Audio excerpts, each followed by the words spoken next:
우리가 고유 명절인 한가위를 이제 맞이하게 됩니다. 여러분들이 고향으로 또는 집으로 여러분들이 식구들이 만날 때마다 기쁨과 감사와 은혜가 충만하기를 주님의 이름으로 축원합니다. 오늘 저는 본문의 말씀을 통해서 아름다운 인격이라고 하는 제목으로 함께 말씀을 나누려고 합니다. 어떤 분이 생일을 맞이하게 됐습니다. 그래서 자기 친한 친구 4명을 초청했는데 3명은 오고 딱 1명이 오질 않았습니다. 기다리다가 초조해가지고 이 주인이 얘기하기를, 야, 와야 될 사람이 안 오네 하고 얘기를 합니다. 그러자 거기 앉아있던 3명의 친구 중에 1명이 얘기하기를, 아니 그럼 나는 안 와도 될 사람이 왔단 말이야? 그러면서 화를 내면서 나 이만 가보겠네. 그리고 가버리고 말았습니다. 그러자 이 주인이 간 사람에 대해서 섭섭하고 또 초조하여서 얘기하기를, 가지 말아야 될 사람이 갔군, 이렇게 얘기합니다. 그러니까 나머지 2사람 중에 한 사람이, 내가 가야 될 사람이지 내가 갈게, 그러면서 가버리고 말았습니다. 한 사람만 남았어요. 한 사람이 얘기합니다. 이보게나 말을 조심해야지, 말을 그렇게 하면 되나. 그러니까 이 주인이 얘기해요. 오해하지 말게, 나는 그 사람들에게 말한 게 아니야. 그러니까 나머지 한 사람이, 그럼 나에게 말한 거구나, 나 가겠네, 그러고 가버리더래요. 이래도 말 듣고 저래도 말 듣고, 말이라는 게 말 많아서 말 많을까 말하노라, 이게 말입니다. 얼마나 오늘 이 세상에 말이 참 난무합니까? 그렇잖아요. 우리가 이 말이라는 것을 한번 깊이 생각해 봐야 할 것이라는 것입니다. 우리는 언어를 통해서 자신을 표현하고 상대방을 이해하고 협력과 공동생활을 이용해 나가게 됩니다. 말이 통한다, 말 한마디로 천냥빌 갚는다. 사고가 없는 말은 목표가 없이 총을 쏴대는 거나 마찬가지라는 얘기가 있습니다. 그만큼 언어의 역할의 중요성을 가르쳐 주는 것입니다.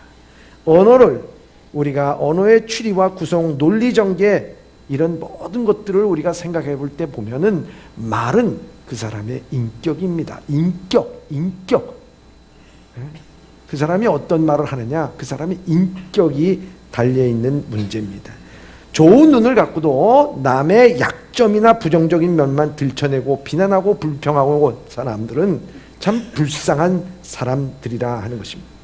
그러므로 사람이 어떻게 그 언어를 사용하느냐에 따라서 그 사람의 인격과 품위가 결정이 된다고 하는 것입니다. 그가 무엇을 믿고 있는지도 짐작이 되는 것이 우리의 언어라 하는 것입니다.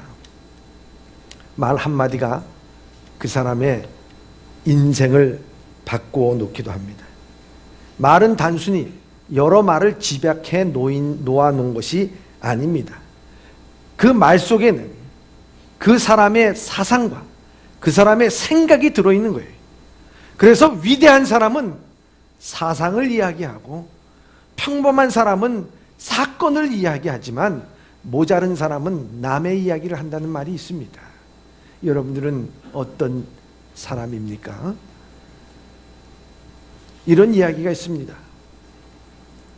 비가 억수로 쏟아지는 날에 한 제수가 사형장으로 끌려가고 있었습니다. 근데 이 제수가 이런 말을 합니다. 난 참 더럽게도 재수 없네. 죽는 날까지 이렇게 비를 맞아야 되나 하면서 투덜거리고 걸어가고 있습니다. 그러자 옆에 있던 간수가 함께 걸어가면서, 이보게나 자네는 그래도 난 거야, 나는 이 비를 맞고 또 돌아와야 되잖아 하면서 얘기를 합니다. 여러분, 오늘도 우리가 인생을 살면서 끝까지 자기의 죽음의 목전 앞에 두면서까지 불평과 불만을 이야기하는 사람, 그 인생은 얼마나 불행한 인생일까 하는 생각을 해보게 됩니다. 때에 맞는 말을 말하는 사람은 웃게도 하고 울게도 합니다. 용기를 주기도 하고 의욕 상실을 하게 됩니다. 약이 되는 말이 있고 독이 되는 말도 있고 부주의한 말도 있고 싸움의 불씨가 되고 잔인한 말 한마디가 삶을 파괴하고 쓰디쓴 말 한마디가 증오의 씨를 뿌리고 무례한 말 한마디가 사랑의 불을 끕니다. 은혜스러운 말 한마디가 길을 평탄케 하고 즐거운 말 한마디가 하루를 빛내게 하고 때에 맞는 말 한마디가 긴장을 풀어주고 사랑의 말 한마디가 축복을 줍니다. 여러분, 옛 속담에 우리 말이 뭐가 된다 그럽니까? 씨가 된다 말합니다. 여러분들, 이 말의 씨가 된다고 하는 것은 생명의 씨가 된다는 말도 있지만 죽음의 씨가 된다고 하는 말입니다. 여러분, 말대로 된다 하는 것입니다. 그렇기 때문에 이 말이라는 것이 얼마나 중요한지 모릅니다. 거기엔 생명도 들어있고 죽음도 들어있다 하는 것입니다. 예수님께서 잡히시던 그 새벽에 사건이 일어났습니다. 베드로가 허겁지겁 일어나가지고 한 일이 무엇이냐? 대제사장의 종인 말고의 귀를 자른 것입니다. 여러분, 이 사람의 신체 중에서 이 귀는요, 가장 약한 부분입니다. 그렇기 때문에 가장 고통이 덜할 뿐만 아니라 쉽게 잘려져 나가는 것이 이 귀입니다. 귀. 아마 이 베드로가 뭔가를 주님 앞에서 보여주기 위해서 칼을 빼들어 가지고 한 일이 결국 무엇이냐? 종의 귀를 자른 것밖에 없었어요. 그러자 예수님께서 아주 유명한 말을 하게 되죠. 내 칼을 칼집에 꽂으라. 칼을 쓰는 자는 뭘로 망한다고요? 칼로 망한다. 이 말씀을 하게 됩니다. 이 말씀은 사실 칼을 쓰는 자는 칼로 망한다는 것은, 그 의미는 칼 쓰기 때문에 칼로 망한다는 의미가 아니라, 칼을 제대로 쓸 때 쓰지 않고 또 쓰지 않을 때 안 써야 되는데 그것을 무분별하게 쓰는 사람은 그 칼로 망한다 하는 그런 말의 의미라고 볼 수가 있습니다. 왜냐하면 이 베드로가 그 칼을 쓴 것이 뭐겠습니까? 그렇게 기도하라고 얘기했는데 기도하지 않고 때가 돼가지고 일어나서 허겁지겁 정신이 없는 가운데 준비되지 않는 상황 가운데서 그가 행동한 것이라고 하는 것은 결국 말고의 귀를 자른 것입니다. 정말 뭔가 치명적으로 사람의 가슴을 찌른다든지 목을 치는 게 아니고요, 결국 한다는 게 가장 하찮은 일, 별로 그렇게 해서 득이 될 수 없는 그런 일을 한 거예요. 다시 말하자면 준비되지 않는 인생, 준비되지 않는 일을 하는 겁니다. 준비되지 않는 인생, 하찮은 일을 하게 되는 거예요. 준비되지 않는 말은 하찮은 인생으로 만들어버린다 하는 것을 우리가 볼 수가 있는 것입니다. 정말 그렇기 때문에 우리의 마음 가운데 준비가 된다는 게 얼마나 중요한 것인가 하는 것입니다. 그래서 말로 흥한 자 말로 망한다는 말도 있다 하는 것입니다. 말은 그 사람의 인격과 품격을 말해주는 것입니다. 말을 잘하는 사람이 인정받고 대접받는 세상입니다. 우리가 말 공부를 한다는 것, 정말 말 공부를 좀 해야 됩니다. 근데 이 말 공부를 한다는 것은 말의 기술을 배운다는 것이 아니라 하는 것입니다. 진짜 말을 잘하는 것은, 그것은 말의 기술, 말을 잘하는 말의 언어의 표현과 수단이 화려한 것을 의미하는 것이 아니라 진짜 그 내면에 충실한 사람, 그 내면의 것을 끄집어낼 수 있는 사람, 그 사람이 말을 잘한다는 거예요. 우리가 허튼 말을 한다든지 상처 주는 말을, 독이 되는 말을 한다든지 사람에게 그 마음에 찌푸리고 그 인상을 쓰게 만드는 불편한 말을 한다는 것은 바로 그 내면이 부실하기 때문이라는 것이에요. 그렇기 때문에 우리의 말은 어디서 오느냐? 우리의 내면 깊숙한 곳에서 나오는 것이 우리의 말, 그것이 인격으로 나타난다고 하는 것입니다. 그래서 성경은 누가복음 6장 45절에 이렇게 말씀하고 있습니다. 시작. 선한 사람은 마음에 쌓은 선에서 선을 내고 악한 자는 그 쌓은 악에서 악을 내나니 이는 마음에 가득한 것을 입으로 말함이니라. 아멘. 여기 보면 선한 사람, 마음에서 쌓은 선이 나는 거예요. 마음에서 쌓은 선이 선한 말을 내는 거예요. 쌓은 악에서 악을 낼 수밖에 없다고 하는 것입니다. 내면이 충실하면 충실한 내면 가운데서 나오는 것이 바로 우리의 선한 말이요 그 사람의 인격이라, 이렇게 말할 수가 있습니다. 그 사람의 신앙이라고도 말할 수가 있는 것입니다. 그렇기 때문에 오늘 우리의 내면에 힘이 있다고 하면 우리 말에도 힘이 있는 줄 믿습니다. 우린 인격에 힘이 있다면 우리 말에도 힘이 있는 거예요. 그런데 인격 내면이 없어요. 부실해요. 어떻게 되겠느냐. 우리 말은 잘할지 모르지만 그 말은 부질없는 말이 되는 것입니다. 그러므로 말의 훈련은 신앙의 훈련입니다. 말의 훈련은 우리의 믿음의 훈련이고 인격의 훈련이라 말할 수가 있는 것입니다. 우리가 늘 많은 사람들에게 저 사람이 축복받은 사람이다 라는 얘기를 하게 됩니다. 여러분, 축복받는다는 것이 무엇일까요? 우리가 모든 가정이 다 풍요롭고 자기의 일이 시온에 데려가지고 활짝 열리고 가족들이 다 건강하고 하는 일마다 열매 맺는 사람, 그 사람을 우리는 축복된 사람이라고 말할 수가 있습니다. 그런데요, 우리 주보에도 맨 마지막에 축도라는 것이 있습니다. 축도. 그게 축복인데요, 그게 베네딕션이라고 얘기합니다. 근데 이 축복이라고 하는 라틴어 베네딕시오라고 하는 말을 씁니다. 베네딕시오. 이게 베네딕시오라는 말이 두 단어로서 연합이 된 거예요. 하나는 베네라고 하는 것은 좋게, 좋은, 또 거기에서 영어 단어가 뭐가 나왔냐면 베네핏, 이익을 내다, 이런 단어가 나왔습니다. 베네라는 말입니다. 그리고 디크리라는 말이 있습니다. 그 디크리라는 말은 말하다 하는 거예요. 말하다. 그 축복이라고 하는 건 좋게 말하다, 좋게 말하다. 베네딕시오, 좋게 말하. 이게 축복이에요. 이게 축복. 그렇다고 보면은 오늘 우리가 축복의 사람이라는 것이 어떤 사람일까? 내가 가진 게 많고 누린 게 많고 내가 지위가 높으면 세상의 생각의 기준에 그렇다면 그 사람이 축복의 사람인가? 아니라는 거죠. 진짜 축복의 사람은 이와 같이 베네딕시오, 축복의 말을 많이 하는, 좋은 말을 많이 하는, 대답을 잘하는, 정말 사람의 마음을 기쁘게 하는 그런 말을 하는 사람, 축복의 말을 하는 사람, 그 사람이 진짜 축복의 사람이라 하는 것입니다. 그 축복의 말은 내 안에 하나님께서 주신 축복이 있고 하나님께서 주신 은혜가 있기 때문에 그런 베네딕시오, 축복의 말이 나오는 줄 믿습니다. 그 때문에 오늘 우리는 그런 축복의 사람이 되어야 된다 하는 것입니다. 그래서 오늘 본문의 말씀에 보면은 좋게 말하는 것은 인격과 신앙을 가진 사람이라고 말하고 있습니다. 그래서 오늘 본문의 말씀 잠언 15장 23절에 이렇게 말씀하고 있습니다. 시작. 사람은 그 입의 대답으로 말미암아 기쁨을 얻나니 때에 맞는 말이 얼마나 아름다운고. 아멘. 사람은 그 입의 대답으로 말미암아 기쁨을 얻나니 이렇게 말씀하고 있어요. 그 대답을 말미암아, 그 입의 대답이라고 하는 것이 무엇이겠느냐는 거예요. 이 입의 대답이라고 하는 것은 이 헬라어로 얘기하자면, 히브리어로 말하자면 호감을 주는 적절한 답을 의미한다 하는 것입니다. 지혜로운 사람은 온유한 마음으로 상대방의 말을 경청하고 정중한 태도로 적절하게 대답합니다. 이런 대답은 말을 듣는 사람에게 호의를 갖게 만들고 또 듣는 사람을 유익하게 합니다. 그러므로 지혜자의 말은 아름답고 귀중합니다.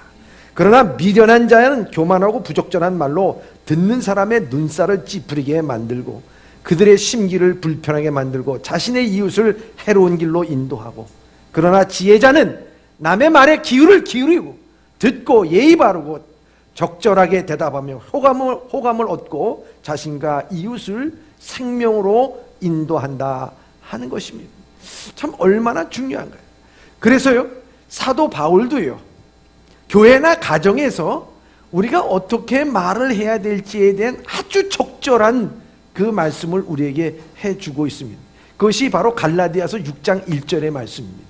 시작. 형제들아, 사람이 만일 무슨 범죄한 일이 드러나거든 신령한 너희는 온유한 심령으로 그러한 자를 바로잡고 너 자신을 살펴보아 너도 시험을 받을까 두려워하라. 아멘. 자, 형제들아, 사람이 만일 무슨 범죄한 일이 드러나거든 이렇게 말씀하고 있습니다. 그럼 가정에서나 교회에서나 어느 공동체에서나 누구나 다 범죄한 일이 있습니다. 여기에 범죄는요, 어떤 범법 행위를 하는 것을 의미하는 것이 아니라 프로마토스라 그래가지고 실수를 의미하는 것입니다. 누구나 다 말의 실수가 있을 수 있습니다. 그렇죠? 행동의 실수가 있는 거예요. 다. 그래서 야고보 사도는 말의 실수가 없는 자는 온전한 자라고 우리에게 말하고 있습니다. 그렇잖아요. 그런데 완전한 자예요, 온전한 자예요. 그 말씀은 다시 한번 얘기하자면 우리 다 말의 실수를 하고 있다는. 아침부터 저녁까지 살면서 말의 실수가 없는 사람이 어디 있겠습니까? 그렇잖아요. 다 말의 실수가 있는 거예요. 그런데 이 말의 실수가 있는 그 사람이 중요한 것이 아니라 말의 실수를 할 때 거기에 대해서 어떻게 적절하게 대답하느냐, 그것을 어떻게 잘 관리하느냐, 그걸 어떻게 대답하느냐 하는 그 대답하는 사람이 더 중요하다는 거예요. 그래서 형제가 만일 범죄한 일이 드러나거든 신령한 너희는, 그것을 대답하는 너희는, 그 여기에서 중점은 바로 대답하는 너희는, 오늘 대답을 어떻게 하느냐에 따라서 기쁘게 된다 그러잖아요. 대답을 어떻게 하느냐, 그를 어떻게 다스려 주느냐, 그를 어떻게 담아주느냐, 그를 어떻게 고쳐주느냐, 바로 잡아주느냐, 그게 참 중요한 거죠. 거기에서 바울은 먼저 얘기를 신령한 너희는 이렇게 얘기합니다. 신령하다, 신령하다라고 하는 말이 무엇일까요? 그것은 바로 성령 안에 있는 자들이라 이렇게 말합니다. 그래서 여기에서 말하고 있는 얘기는 You in Holy Spirit이라고 해요. 성령 안에 있는 너희는, 이렇게 성령 안에 있는 너희는, 이렇게 신령한 너희는 이라고 말하고 있습니다. 오늘 우리가 이 말에는 내 안에 성령이 내주하고 계심을 알아야 됩니다. 여러분, 성령이 내주하고 계시는데 성령이 10% 내주하고 있는 사람이 있고 20%, 30% 내주하고 있는 분이 계십니다. 여러분, 10%, 20%, 30% 내주하고 있다는 게 무엇인가? 내 인생의 삶에서 성령 하나님께 10%만 내주는 사람이 있으면 30%만 내주는 사람이 있습니다. 여러분, 그럼 나머지 70%는 자기 마음대로 하겠다는 얘기예요. 그런데 100%를 내주는 사람이 있어요. 100%를 하나님, 내 마음이 꽉 찼습니다. 성령으로 꽉 찼습니다. 100% 성령 충만이라고 하는 것은 바로 내 삶 가운데 100%를 하나님 앞에 내놓는 거예요. 그래서 성령 충만이라고 하는 것이 영어 단어에서는 뭐라고 되냐면 filled, fill이 채우다인데 filled, 가득 채웠다, 가득 채웠다, 성령으로 가득 채웠다 하는 것입니다. 여러분, 컵에 물이 가득 차면요, 공기가 들어갈 틈이 없어요. 다른 것이 들어갈 틈이 없어요. 마찬가지로 내 안에 성령이 가득 차 있어요. 그러면 세상의 생각이 들어갈 수가 없어요. 다른 생각이 들어갈 수 없어요. 내 자아의 고집이 들어갈 수 없어요. 고개를 들 수가 없어요. 왜? 오직 하나님의 명령만이, 하나님의 은혜만이, 성령만이 나를 온전히 이끌어 줄 줄 믿습니다. 바로 너희들은, 신령한 너희들은, 바로 성령의 100% 찬 너희들은, 100% 찼다는 사람이 그러면 말의 대답에 대해서 어떻게 해야 되냐? 온유함으로 그들을 바로잡아라. 온유함으로. 온유함이라는 게 뭡니까? 따뜻한 말이라는 게, 따뜻한 말. 여러분, 부드러운 말. 이기주 씨가 쓴 언어의 온도라는 책이 있습니다. 거기 보면은 우리 말에도 온도가 있다는 거예요. 온도가 차갑기도 하고 뜨겁기도 하고, 그렇잖아요. 우리가 말을 할 때 자기 생각에는요, 자기 애인에게 말할 때요, 당신은 얼굴도 예뻐, 이렇게 얘기하고 싶은데 말이 헛나왔어. 얼굴만 예쁘네. 그러면 기분이, 그 말의 온도가 높아지겠습니까? 싸늘하게 싸늘해진다는 거죠. 아내에게도 얘기합니다. 얘기할 때 아내에게 당신 살림도 잘해, 이렇게 나오는데 말이 헛나와서 살림만 잘하네 이러면 그 다음에 밥이 제대로 나올까요? 나오지 않을 겁니다. 그게 식어진다는 거예요. 식어진다는 거예요. 말의 온도가 있다는 거예요. 내 안에 성령이 계시고 내 안에 인격이 있다면 내 말의 온도가 있어야 된다고 하는 것을 말하고 있습니다. 근데요, 이분이 자기 어머님 병중에 있어서 그 병원을 다녔다는 거예요. 근데 어머니 병을 고치기 위해서 병원에 다니는데 그 병원이 다른 병원하고 별 다를 바가 없는 병원이었대요. 근데 특이한 점이 하나 있더라는 거예요. 그 특이한 점 하나는 다른 것이 아니라 이 병원에서는 그 병원에 그 종사하는 종사자들이 환자를 부를 때 우리는 보통 이렇게 부르지 않습니까? 공공 환자님 일어나세요. 주사 맞으세요. 혈압 재겠어요. 피 뽑겠습니다. 뭐 이렇게 얘기하잖아요. 근데 이 병원은 특별하게 환자라는 말을 쓰지 않고 김 여사님, 네, 박 원사님, 김 권사님, 이 집사님 그러면서 그 명칭을 불러주더라는 거예요. 참 이상하다 생각을 하고 마지막 이제 퇴원을 하는데 너무 궁금해서 마지막 진단하기 위해서 회진하고 계신 지극히 나이가 계신 그 의사님을 만나서 내가 좀 특이한 점을 발견했습니다. 여기서는 환자라고 부르지 않고 명칭이 좀 다르던데요. 그러니까 그 의사가 허허 웃더래는 그 왜 그렇습니까? 물으니까 뭐 그걸 굳이 알려고 하십니까? 그래 좀 가르쳐 주십시오. 그러니까 그분이 얘기하기를 환자라는 것이요, 한문으로 환자라는 것은 아플 환자 놈자자 쓰지 않습니까? 그 아픈 사람이라는 뜻이잖아요. 공공 환자 그러면 뭐 아픈 사람, 계속 아픈 사람, 아픈 사람, 아픈 사람, 아픈 사람을 아프다고 얘기하면 안 아픕니까? 아픕니까? 헷갈립니까? 아프잖아요. 그렇잖아요. 너 상처 많어, 상처 많어. 상처 없어도 상처 많은 사람 되는 거예요. 환자가 뭐 환자라고 얘기하는 건 당연한 거죠. 근데 환자라고 자꾸 얘기하면 그 사람이 아프지 않겠느냐. 그 사람이 그래도 나을 여기 왔으면 그러면 그 사람이 은퇴하기 전 젊게 일하고 있을 때 그때 그 직책을 얘기해 주게 되면 김 여사님, 권사님, 집사님, 아무개 사장님 그렇게 얘기해 주면 그 사람이 자기의 젊은 날에 열심히 일하던 것들을 생각하게 되면서 그 마음속에 다시 한번 내가 낫고자 하는 의욕이 생기고 힘이 생기지 않겠느냐. 그래서 저희는 이렇게 이름을 불러가면서 환자라는 용어를 쓰지 않습니다 라는 말을 한다는 거예요. 여러분, 우리가 사람을 고치는데 의술로만 고치는 것 아니죠. 약 한 알로 주사 한 방으로 메스로 째가지고 자른다 그래서 다 고치는 것은 아니라고 봅니다. 말 한마디, 격려의 말, 용기의 말, 사랑의 말, 그 사람을 세워주는 말, 그 한마디 한마디가 사람을 살리고 의술이 될 줄 믿습니다. 그렇게 됐을 때 그 온도가 높아지는 것 아니겠습니까? 근데 이분이 그러므로 인해서 병마가 물러간다는 거예요. 병마라는 게 뭡니까? 이 질병 병자에다가 막이 맞자 쓰는 거 아니겠습니까? 이분이 꼭 그리스도인지 아닌지는 몰라요. 그러나 병마가 물러간다 이런 것을 볼 때 그리스도의 냄새가 나는 것을 볼 수가 있습니다.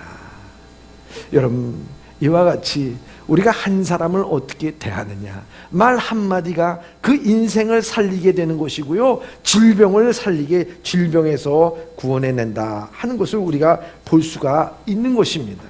그렇기 때문에 얼마나 말 한마디가 의술이 될 수 있을까 하는 것입니다. 우리는 말을 잘해야 됩니다.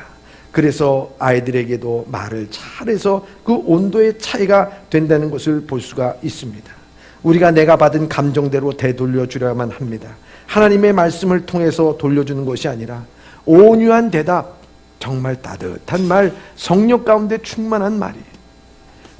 제가 이 버스를 타고 가는데요, 그 앞에 아마 중년제 부부가 탄 것 같아요. 제 나이 또래인 것 같아요. 근데 그분이 아내가 뭘 어디 무슨 돌에 갔다 왔는지 누구를 봤는지는 잘 모르겠어요. 근데 그 남편에게 얘기합니다. 당신 말 그렇게 하면 안 돼. 아니 애가 무슨 못생겼다고 얘기하면 어떡해. 그러니까 남편이 옆에서 얘기해. 못생긴 건 못생겼다고 얘기하지 뭐라고 얘기해. 이런 멋대가리 없는 인간 봤나. 여러분, 있는 대로 말하는 거 그게 바른 말 아닙니다. 왜 상처 주는 말을 해? 그 그렇지요. 못생긴 건 못생겼다고 말하는데 그게 무슨 문제가 되는, 말은 맞지요. 방구 같은 말을 해서 그렇지. 그렇잖아요. 좀 부드러운 말, 좋은 말도 있지 않습니까? 참 철학적으로 생겼다, 이렇게 얘기할 수도 있고. 응? 얼마나 좋은 말이 있겠습니까, 여러분? 그렇다는 거예요. 참 얼마나 우리의 마음, 감정대로 유순한 대답은 상대방의 깊은 배려에서 나오는 한마디가 사람을 살리는 것입니다. 인격과 신앙은 더욱더 성숙하게 만들어지는 것입니다. 그래서 이 성숙이 거기 있는 거예요. 신앙의 성숙이라는 것이, 내 안에 성령이 있을 때 성령께서 우리에게 온유한 심령으로 그들을 바로 잡아줘. 대답으로 인해서 성숙한 사람, 신앙의 사람, 대답으로 인해서 그 대답에 즐거움이 있다는 거예요. 얼마나 대답이 중요합니까? 예? 이런 이야기도 있습니다. 어떤 할아버지가 전철을 타고 가면서 휴대폰을 봤다 다시 놨다가 봤다 놨다 한참 그러다가 전화를 겁니다. 전화를 걸면서 얘기합니다. 애비다, 잘 지냈니? 그는 이제 그쪽에서 뭐라고 얘기했겠죠. 한참 얘기를 듣더니만, 잠깐 얘기를 듣더니만 이 할아버지, 아버지가 그런 얘기를 합니다. 그냥 한번 걸어봤어. 그래, 잘 지내. 그러고 끊습니다. 여러분, 한번 걸어봤어. 여러분, 그 말에 여러분들은 어떤 느낌을 가지십니까? 여러분, 이 아버지는 자녀에게 전화 걸기 위해서 시간이 남아서 심심해서, 그래서 아무 목적 없이 그냥 걸어본 거겠습니까? 아버지가 자녀에게 최소한도 전화를 걸려면요, 몇 번이나, 부모는 몇 번이나 생각을 해보고, 야, 얘 저기 회사 시간인데, 얘 지금 밥 먹을 시간인데, 얘 뭐 하는 시간인데, 혹시 방해는 되지 않을까? 지금 걸어도 괜찮을까? 지금 전화를 받을 수 있을까? 생각을 하고 걷는 거예요. 생각하고 거는 거란 말이죠. 응? 안 그렇습니까? 아멘을 좀 크게 하셔요. 안 그래요?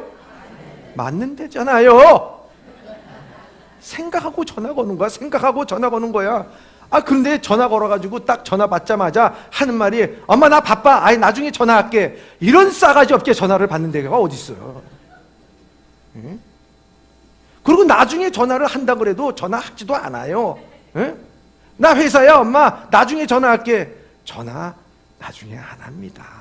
여러분, 생각을 해보세요. 응? 부모가 한번 자녀에게 전화한다는 것은요, 그 말 가운데서는 그냥 해봤어 하는 것은, 예, 너 본지 오래됐구나. 한번 주말에 오렴. 내가 너를 사랑한다. 잘 있어라. 그런 말들이 다 들어있는 거예요. 여러분, 그래서 부녀는 그냥 한번 전화했어. 이 말 한마디에는요, 부모의 많은 심정이 다 들어있다 하는 것입니다. 그래서 생각하고 또 기다리면서 애정과 배려의 한마디를 한다는 사실을 우리가 알아야 된다 하는 것입니다. 오늘 그래서 지혜로운 대답, 아름다운 인격에서 구원받은 자답게 대답하고 말하는 것입니다. 부모는 그 자녀에 대해서 얼마나 많은 배려를 하겠습니까? 그래, 아이고 바쁘구나, 전화 끊고, 다 바쁜 게 좋은 거지. 또 소식이 오지 않으면 무소식이 희소식이야. 소식 올까봐 겁난다. 다 마음속에 뭐예요? 그냥 이해하려고 애를 쓰는 그 마음, 얼마나 귀한 마음이고 얼마나 소중한 마음이고, 그 말 한마디에 그 속에 있는 인격이 드러내는 것 아니겠는가 하는 것입니다. 그래서 사도 바울은요, 에베소서 4장 29절에 이렇게 말씀하고 있습니다. 시작. 무릇 더러운 말은 너희 입 밖에도 내지 말고 오직 덕을 세우는데 소용되는 대로 선한 말을 하여 듣는 자들에게 은혜를 끼치게 하라. 아멘. 듣는 자들에게 은혜를 끼치게 하라, 이렇게 말하고 있어요. 우리의 신앙과 인격이 아름다우면요, 우리의 입으로 나오는 말, 남의 아첨하는 말 아닙니다. 남에게 감정 그저 잘해주자는 말이 아닙니다. 그 속에 성령이 계셔서 인격이 있기 때문에 인격으로 말하는, 토해내는 말은요, 상대방의 은혜를 끼치는 말이 된다는 거예요. 오늘 우리는 내뱉는 말이 너무 많이 있습니다. 잘난 체 하는 말, 이웃을 비방하는 말, 폭력적인 말, 천박한 말, 남을 모함하고자 해코지 하는 말, 아부하는 말, 입에 발린 말, 불쾌한 말 등 우리 주변에 정말 말 안 되는 말들이 너무 말이 들리는 말이 있는 경우가 말 많습니다. 말이 안 되네, 내가 지금 말하면. 제가 어머니가 이제 저희 어머니 얘기를 해서 좀 그렇지만요. 저희 어머니가 이제 목회자의 사모로서 한 교회를 한 30년 이상 이렇게 섬기시면서 계시면서 그 어머니가 늘 전화 받는 모습을 제가 봤어요. 지금은 난 참 우리 교회 성도님들의 참 존경스럽고 사랑스러운 것이 뭐냐, 저희 집에 별로 전화를 안 하세요. 저에게 뭐 대화가 없는 게 아니라 목사님 편히 쉬시라고 아마 전화를 안 하시는 것 같아요. 근데 예전에는요, 정말 교회 사택이 있으면은 전화 정말 많이 왔습니다. 제가 한 시간에 전화를 갖다가 한 수십 통을 받는 것 같아요. 제가 집에 있으면 공부를 못했어요. 그래서 전화 받느라고. 또 가면 때르릉 목사님 계세요? 바깥에. 때르릉 사모님 계세요? 근데 이 전화를 이렇게 받아보면요, 어머님이 이렇게 받습니다. 근데 이 전화를 받으면은 그 전화 내용이 뭔진 모르겠어요. 근데 짐작되는 것은 있어요. 뭐냐면, 사모님, 그거 누가 그런 줄 아세요? 사모님, 누가 말했는지 아세요? 이거요, 누가 했는지 아시냐고요? 무슨 고자질을 하는 건지 좌우지간 그런 통화가 많이 있을 거 아니겠습니까? 그때 어머님은 이 전화를 받고서 하시는 말씀이, 제가 누군지를 알 필요가 있겠습니까? 또 뭐 얘기하면, 제가 그것을 알아야 될 필요가 있겠어요? 내가 누군지는 뭘 알아서 뭘 하겠습니까? 그저 기도합시다. 끝! 그것으로 끝나. 그러니까 아무 잡음이 없어. 누가 그래? 누가? 응? 얘기해봐. 누가? 여러분, 그랬다가는 그거 어떻게 되겠습니까? 그런데 전화를 받고서, 제가 그거 알 필요가 있을까요? 제가 그거 알아서 제가 뭐 도움이 되겠습니까? 죄송합니다. 우리 기도합시다. 얼마나 그 마음속에 얘기하려고 했던 사람이, 그래, 뭐 꼭 그럴 필요가 있나? 우리 기도하지. 여러분, 우리 말 가운데요, 바로 은혜를 끼치는 말 한마디가 정말 우리 내면 가운데 얼마나 큰 평안을 주는지 모른다는 거예요. 여러분들이 듣는 많은 말 가운데서 여러분들의 감정을 자극하고 여러분들이 힘들게 만들고 어렵게 만드는, 그리고 감정을 북돋우는 말을 한다 할지라도 여러분들이 그 즉시에서 거기에서 은혜 끼치는 말로, 제가 그거 들은들 뭘 하겠습니까? 기도합시다. 그 한마디가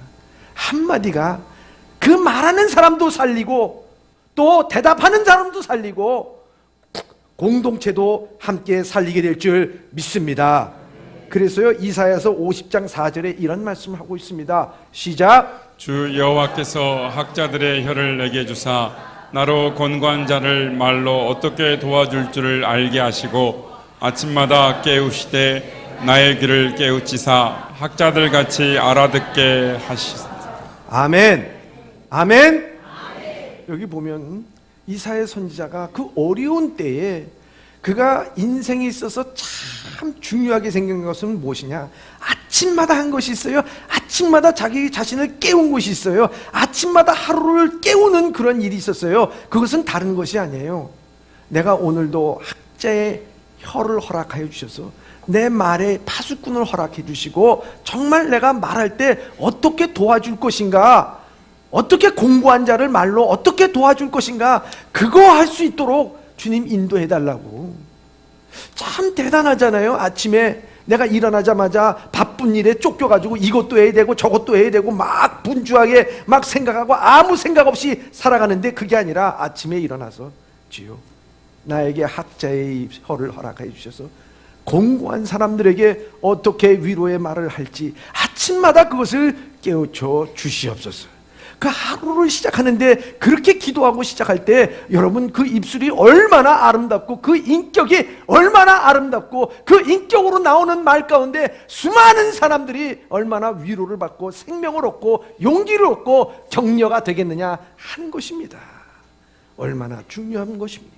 그렇기 때문에 말은 그 사람의 인격이요, 인격이 아름답게 되기 위해서 바로 이와 같이 말의 훈련을 우리가 받는 것입니다.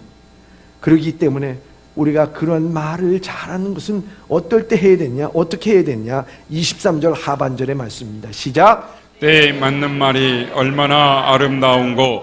아멘. 무슨 말이 아름답다고요? 때에 맞는 말.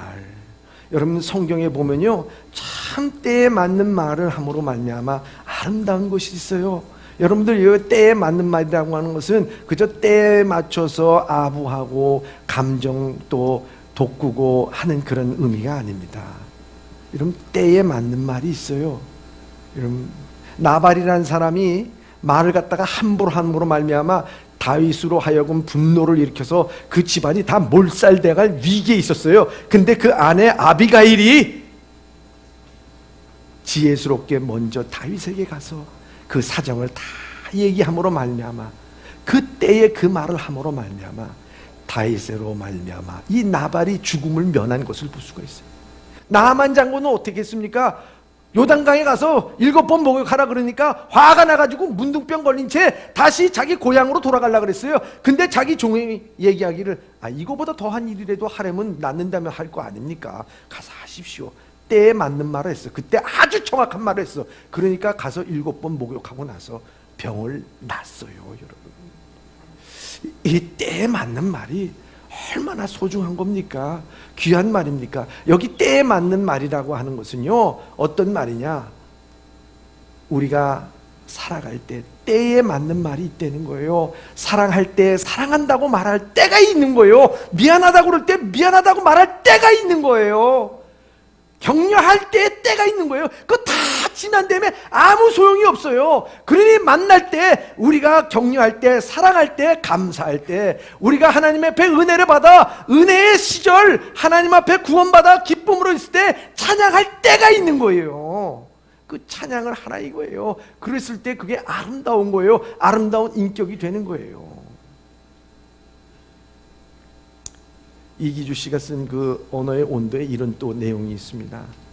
이분이 언론사에서 근무하고 있을 때 그 언론사 건물에 경비원이 있었다는 걸 머리가 희끗희끗하신 은퇴하신 분인데 몸을 갖다가 늘 이렇게 부지런히 놀려서 깨끗하게 청소하고 담배꽁초도 막 줍고 그리고 뭐 컵이 떨어져 있으면 컵을 깨끗이 치우고 그 건물과 건물 사이에 있는 더러운 것도 다 치우고 부지런히 그리고 망가진 것도 그냥 맥가이퍼처럼 먼저 잘 고치고 사람들에게 참 칭찬을 받는 그런 분이 계셨다는 거예요. 근데 이분이 늘 특이한 것은 뭐 옛날 그 공공은행이라고 쓴 그 수첩 가죽 수첩을 늘 들고 다니더래요. 늘 들고 다니고. 그게 뭐가 그렇게 중요한 게 거기 적혀 있나? 애지중지하게 그걸 다 들고 다니더래요. 그래서 어느 날은 그 커피 자판기 옆에서 그것을 펼치면서 보고 있더라는 거예요.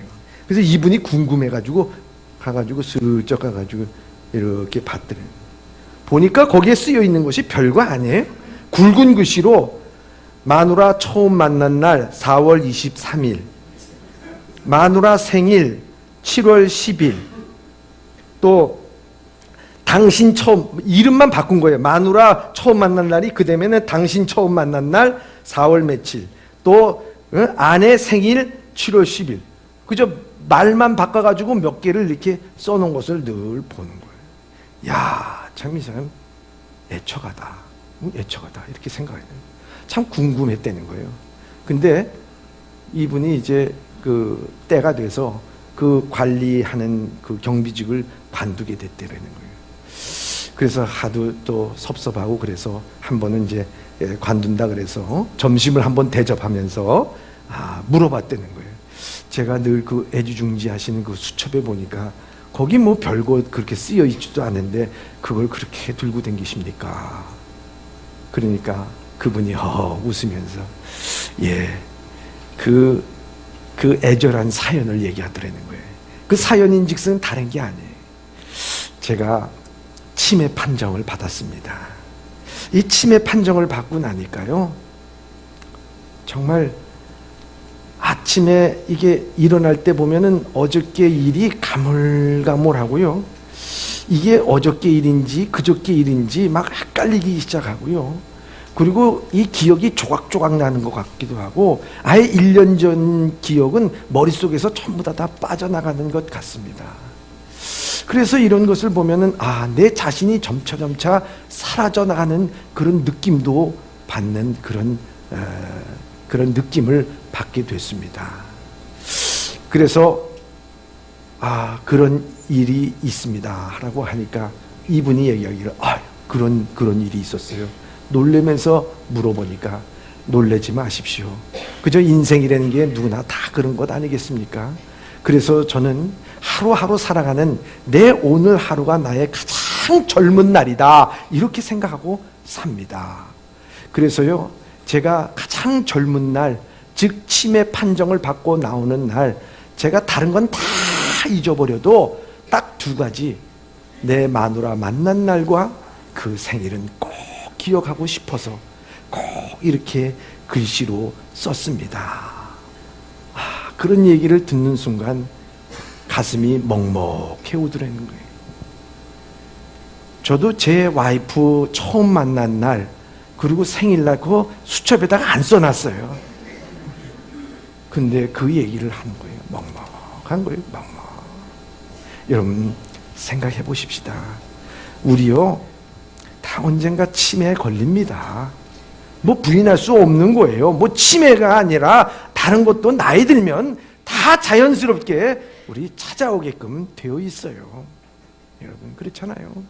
희미하게 옛사랑의 그림자만 붙잡고 살 거예요? 아니잖아요. 응? 우리 다 잊어먹기도 하고 희미해지기도 합니다. 그런데요, 정말 우리가 희미해지고 모든 것이 사라질 때, 그때 내 마음속 깊은 곳에서 나도 모르게 그때 내가 사랑한다는 말을 좀 더 해봤었으면, 그때 이거 미안하다고 얘기만 했었으면 지금 얼굴 보지도 않고 살지 않고 그러지 않았을 거 아니냐. 죄송합니다, 그 하기에 한마디 했었으면, 아니면 그 아들에게 내가 너를 사랑한다, 그래 너 잘했다, 격려의 말 한마디만 했으면 지금 그 지경 안 됐을 거 아니냐. 여러분 우리 생각할 때가 있는 거예요. 말할 때가 있다는 거예요. 우리가 그 말할 때를 놓치지 말라는 거예요.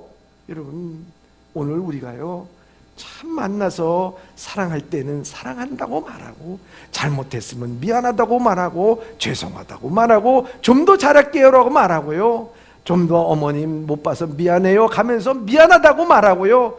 우리가 오늘날 하나님의 은혜를 받았으면 주님 감사해요 찬양하면서 마음껏 주님 앞에 찬양과 감사를 돌리는 그 때가 있는 거예요. 우리 때가 지나서 다 치매가 되고 이 세상 다 구분이 안 되는 그 세상 가운데서 누워있나 하면 뭐가 되겠습니까? 여기 오늘 본문의 말씀에 그렇게 말씀하고 있는 거예요. 때에 맞는 말이 얼마나 아름다운고, 오늘도 그 때를 잘 생각하면서 오늘도 우리는 그와 같은 일을 해야 될 것이라 하는 것입니다. 때에 맞는 말은 아부하는 말이 아닙니다. 남에게 기분 좋게 하는 말이 아닙니다. 때라고 하는 말, 바로 이런 말, 그런 것을 통해서 사랑과 은혜와 격려와 용서와 충만한 삶을 살아간다는 것은 그 인격이 얼마나 아름다운 인격이겠는가 하는 것입니다. 이제 단군 이래로 최장의 추석 연휴라고 말하고 있습니다. 여러분 추석 연휴가 겁나는 사람도 있을 것이고, 즐거운 사람도 있을 것이고, 피하고 싶은 사람도 있을 것입니다. 그러나 온 가족이 함께 모일 때 우린 어떤 말을 해야 될까요? 은혜 받은 사람으로서, 하나님의 구원받은 자로서 여러분들의 인격의 아름다운 인격에서 나오는 아름다운 말을 통해서 여러분들의 가정의 평안과 안녕과 또한 주님의 사랑이 가득 넘치기를 주님의 이름으로 축원합니다. 기도하겠습니다. 사랑의 하나님 감사합니다. 오늘 우리는 우리 속에 무엇이 있는지요, 내 안에 쌓은 선을 통해서 선을 말하고 쌓은 악을 통해서 악을 말한다고 말씀하고 있는데, 하나님 정말 때에 맞는 말을 통해서 아름다운 인격으로 상처받고 힘들고 좌절하고 낙심한 심령이 일어나게 하여 주시고, 무엇보다도 서로가 서로를 격려하면서 아름다운 공동체, 아름다운 가정으로서 주님 앞에 영광을 돌리고, 만날 때 치유가 일어나고 회복이 일어나는 놀라운 역사가 일어나게 하여 주시옵소서. 예수님의 이름으로 기도드리옵나이다. 아멘.